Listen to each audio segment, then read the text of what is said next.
This video will fully explain three important things: how to vote, how to be recognized to speak, and how to communicate with staff on official convention business for this virtual convention. We will use two separate ways to vote. Let's start with Zoom polling, which is basically the equivalent of voting by acclamation. Whenever there comes a point during convention to have a vote by acclamation, an announcement will be made saying, "We are about to vote by acclamation." And in that moment, you will see a Zoom poll pop up on your screen.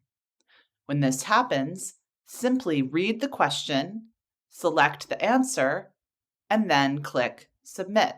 These results will be shared fairly quickly after answering. Now let's talk about v-polling, which is basically the equivalent of voting by ballot. This is a completely separate process and requires a totally different logon on a completely separate website. It will be easiest to use a different device like a phone or a tablet to access v-poll.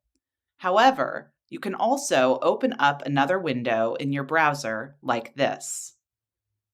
Make sure you don't close the Zoom webinar. Just minimize it while you vote.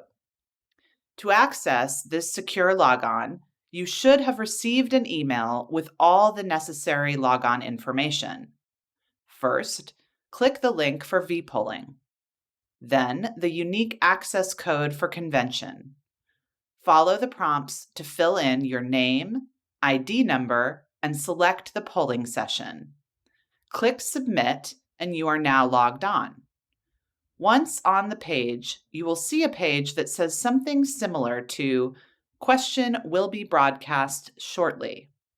That is because the poll is not yet open for voting. Just like we did with Zoom polling, we will make an announcement saying, "We are about to vote by ballot. In just a moment, the ballot will be open." At this time, you are to either find the second browser window on your computer or have your second device logged into v-poll and ready to go.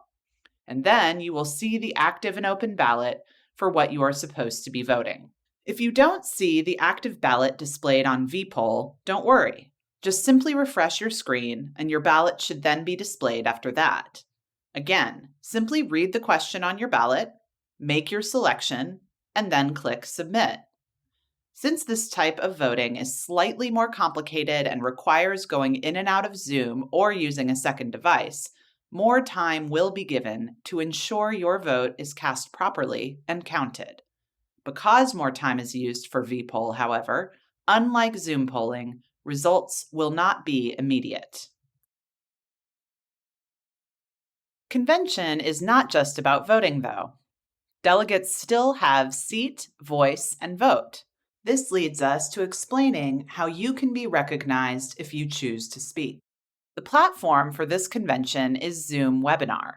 As a webinar attendee, you don't have the ability to mute and unmute yourself to speak. The default setting is that all attendees are muted, and you must be granted permission to speak by the host.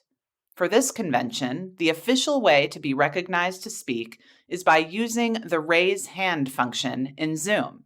If you would like to address the entire convention, simply click the raise hand button. Once recognized, you will need to unmute yourself to be heard by others. Zoom does keep track of the order in which people have raised their hands. The host will virtually lower your hand once you have had the opportunity to speak. Last, let me explain the functionality of the Q&A. The Q&A is to be used for official convention business only. If you would like to speak to a member of the diocesan staff, or you're having issues that need to be addressed, or if you would like to submit an amendment to a resolution, please use the Q&A. To post an amendment, you must use the exact wording you want to propose.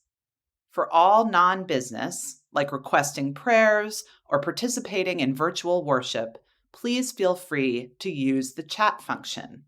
More information and all convention materials can be found on the diocesan website. Thank you for serving as a delegate to the 185th Diocesan Convention.